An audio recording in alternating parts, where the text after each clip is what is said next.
चला 24 मेला होणारा आपला जो युपीएससी प्रिलिमचा पेपर आहे त्या पेपर संबंधी आपण चर्चा करणार आहोत की पेपर सॉल्व्ह करताना आपली नेमकी स्ट्रॅटेजी कशी असली पाहिजे, पेपर सॉल्व्ह करताना आपण कुठल्या चुका करायला नकोत. कारण जेव्हा आपण कुठलीही प्रिलिम्स देतो, मग ती स्टेट सर्व्हिस असेल, युपीएससी असेल किंवा स्पर्धा परीक्षेतला कुठलाही पेपर असेल, तर तिच्यामध्ये तुमचं टेम्परामेंट जे असतं ते खूप मॅटर करतं. मग ते 2 आवर्स मधलं जीएस असेल, 2 आवर्स मधलं जे आहे सीसेट आहे.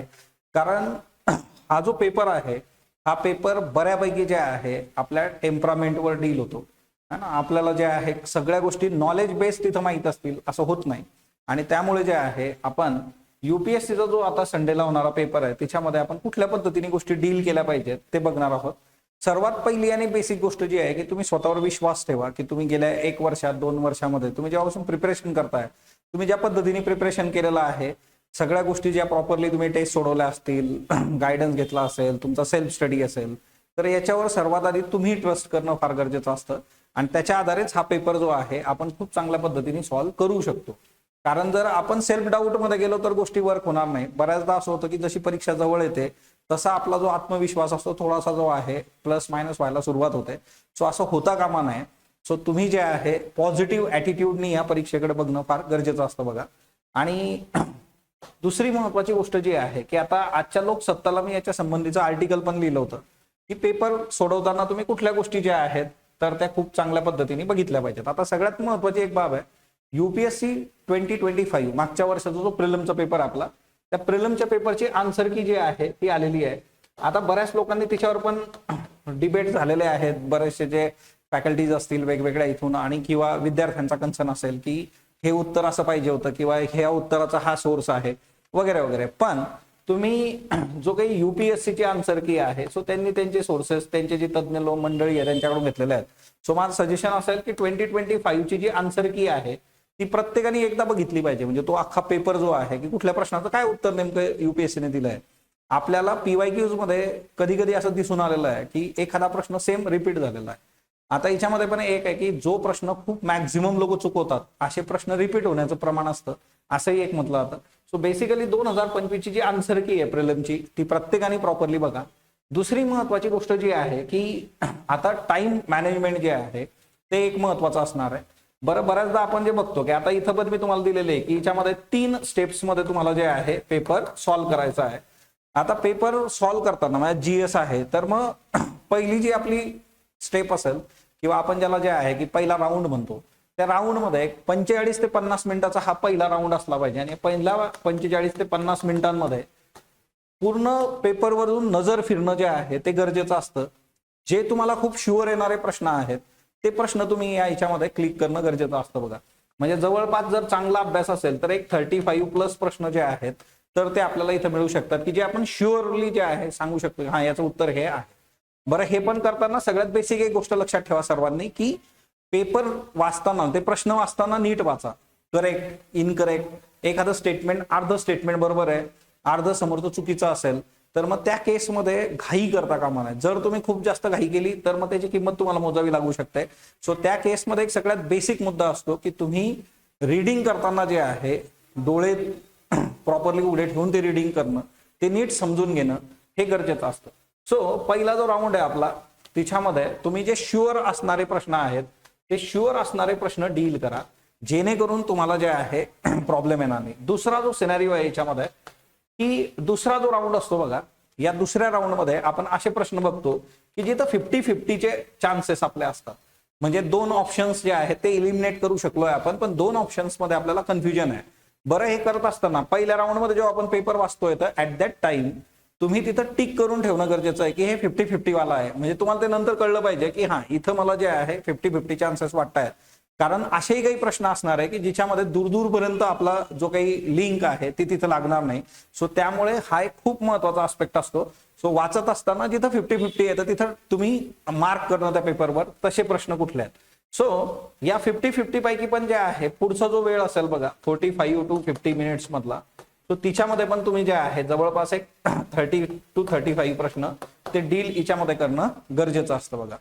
आणि त्याच्यानंतर तिसरा जो राऊंड आहे त्या तिसऱ्या राऊंड मध्ये आपल्याकडे जो वेळ उरलेला आहे आता एक तिसऱ्या राऊंड साठी समजा एक 15-20 मिनिटं आपल्याकडे आहे, 15 to 20 मिनिट्स जे राहतील. सो त्या केसमध्ये तुम्ही यातले असे जे प्रश्न आहेत की जे तुम्ही कधीही वाचलेले नाही आहेत, असेच ते प्रश्न असतील किंवा तुम्हाला जे आहे तुमच्या सोर्सेसमध्ये तो डिकोड होत नाहीये, अशा प्रश्नांकडे तुम्ही जाऊ शकता. बरं, आता हे एक महत्वाचं असतं की अशा प्रश्नांच्या बाबतीमध्ये की ज्या गोष्टी कधीही आपण बघितलेल्या नाहीयेत, वाचलेल्या नाहीत, ऐकलेल्या नाहीयेत, त्याला थोडंसं आपण साईडलाईन करू शकतो आणि विचार करू शकतो. तसं केलंच पाहिजे असं नाही, पण तिथं शक्यता असते की जे कधीही आपल्या वाचनात आलेलं नाहीये तिच्यामध्ये काही चेंजेस करून आपण त्याच्या उत्तराकडे जाऊ शकतो का हे बघितलं पाहिजे. आता एक सिंपल गोष्ट असते की आपला अटेम्प्ट किती असला पाहिजे, कारण आपण पहिला दुसरा आता याच्यात जवळपास बघितलं तर एक नियर अबाउट आपण 65 to 70 प्लस प्रश्न इथं सोडवलेले आहेत ऑलरेडी. सो अटेम्प्ट जो आहे तो अटेम्प्ट पेपरच्या काठिण्य पातळीनुसार असतो, पण युपीएससीच्या बाबतीमध्ये 3:1 चं निगेटिव्ह आहे इथं, त्याच्यामुळे तुम्ही रिस्क खूप जास्त घेणं, जसं स्टेट सर्व्हिसमध्ये 4:1 आहे, इथं रिस्क कमी होऊन जाते, रिस्क कमी घेणं अपेक्षित असतं. आणि त्या केसमध्ये 80 to 85 किमान जे आहे मिनिमम आपला अटेम्प्ट असणं गरजेचं असतं बघा. याच्यापेक्षा खूप कमी जर अटेम्प्ट केला तर मग त्या केसमध्ये असं होऊ शकतं की आपण स्वतः त्या रेसमधून ऑलरेडी बाहेर पडून जाऊ, किंवा खूप जास्त अटेम्प्ट केला तर निगेटिव्ह मध्ये पण जाण्याचे चान्सेस असतात. तर मग 80 to 85 जो आहे हा एक चांगला अटेम्प्ट मानला जातो युपीएससीच्या बाबतीमध्ये. सो त्या केसमध्ये तुम्ही त्या गोष्टी डील केल्या पाहिजे. आता याच्यामध्ये पण एक दुसरा मुद्दा असतो की पेपर सॉल्व्ह करत असताना आपण ज्या वेळेस असं म्हटलं की पहिल्या फेरीमध्ये आपण तुम्ही जे आहेत एक 30-35 प्रश्न जे आहेत शुअरली डील केले. आता ओएमआर शीट जी आहे तुमची, त्या ओएमआर शीटवर तुम्ही बऱ्याचदा काही कॅन्डिडेट काय करतात, सगळा पेपर सोडवतात आणि शेवटचे 10 मिनिटं ठेवतात की त्यात मी गोल करणार. तर अशी चूक बिलकुल करू नका, कारण बऱ्याचदा काय होतं शेवटच्या 10-5 मिनिटांमध्ये जी घाई आपण करतो तिच्यामध्ये जर चुकून तुमचं एक जरी प्लस मायनस झाला इथं, ते 30चं उत्तर 34ला जर झालं तर त्या केसमध्ये इथून सगळा सिक्वेन्स पण चुकतो. प्रेशर येऊ शकतं तुमच्यावर की तुम्हाला 70-80 गोल 85 गोल जे आहे ते शेवटच्या याच्यात करायचे आहेत आणि तिथून गडबड होऊ शकतं. सो तुम्ही जे आहे की किमान एक 5-5 जे आहेत किंवा ऍट अ टाइम समजा 10 प्रश्नांनंतर तुम्ही ते गोल करणं अपेक्षित असतं. गोल करताना पण एक गोष्ट लक्षात ठेवा की तुम्ही हा नंबर बघितला पाहिजे, म्हणजे समजा 60 आहे आणि 60च्या लाईन मध्ये मग पुढे जाऊन आपल्याला जर बी आहे तर मग तो तिथं गोल करणं, म्हणजे ही एक गोष्ट लक्षात घ्या की हे गोल करताना पण खूप प्रॉपरली तुम्ही जे आहे तर ते केले पाहिजेत. नाही तर मग काय होतं की जर एक प्रश्न बरोबर आहे, समजा 34चं उत्तर आहे, आपल्याला माहिती आहे हा शुअर प्रश्न आहे आपला 60 वाला जो आहे की याचं उत्तर 2 आहे बी, बट जर तुम्ही इथं गडबड केली आणि तुम्ही हे 60चं सी करून टाकलं किंवा हा बी इथं करून टाकला तर यामुळे काय होतं ना आपली मानसिकता तिथंच खराब होऊन जाते आणि याचा इम्पॅक्ट पुढच्या पेपरवर होतो. कारण हा सगळा जो गेम आहे हा तुमच्या मेंटॅलिटीचा आहे. आपला कुंफू पांडा इथं होणं गरजेचं आहे बघा. So basically peace of mind इथं फार गरजेचं असतं आणि अशा टेक्निकल मिस्टेक होता कामा नये. ओएमआर शीटवर नंबर तुम्ही जेव्हा फिल करता तो पण शांत चित्ताने नीट फिल करा, तिथं घाई गडबड करू नका. बऱ्याचदा तो पेपर मिळाल्यानंतर तो पेपर बघायची घाई असते, काय असतं तर सिंपली शांत चित्ताने हॉल तिकीटवरचा जो नंबर आहे तो प्रॉपरली फिल करा, त्याचे पण खाली राऊंड जे आहेत ते प्रॉपर फिल करा. या छोट्या छोट्या गोष्टी आहेत बघा, याच्यामुळे पण जे आहे की जर मग तिच्यात गडबडलं, म्हणजे दरवर्षी मला 3 ते 4 कॅन्डिडेट्स असे भेटतात की नाही सर तिथं असा गोंधळ झाला, आमच्या आन्सर कीचा इश्यू झाला, तर तसं होता कामा नये. ती एक फार महत्वाची बाब असते. तर त्यामुळे जे आहे बघा इथं त्याही गोष्टी मी फार क्लिअरली करून दिलेल्या आहेत की ओएमआर शीटमध्ये तुम्ही गोंधळ घालता कामा नये, तिथं गडबडता कामा नये. किंवा दुसरी एक गोष्ट जी आहे ती म्हणजे काय की सीसॅट, आता आफ्टर लंच ना दुसरा जो हाफ आहे आपला तो सीसॅटचा असणार आहे. तर सगळ्यात महत्वाचं की युपीएससीच्या सीसॅटनी दहशत माजवलेली गेले 3-4 वर्ष जे आहेत, पण इथं कॉम्प्रेन्शन जर तुम्ही नीट सोडवले तर तुम्हाला क्वालिफाय करायला जास्त प्रॉब्लेम येत नाही. कॉम्प्रेन्शन नंबर सिस्टीमवर खूप जास्त प्रश्न आहेत.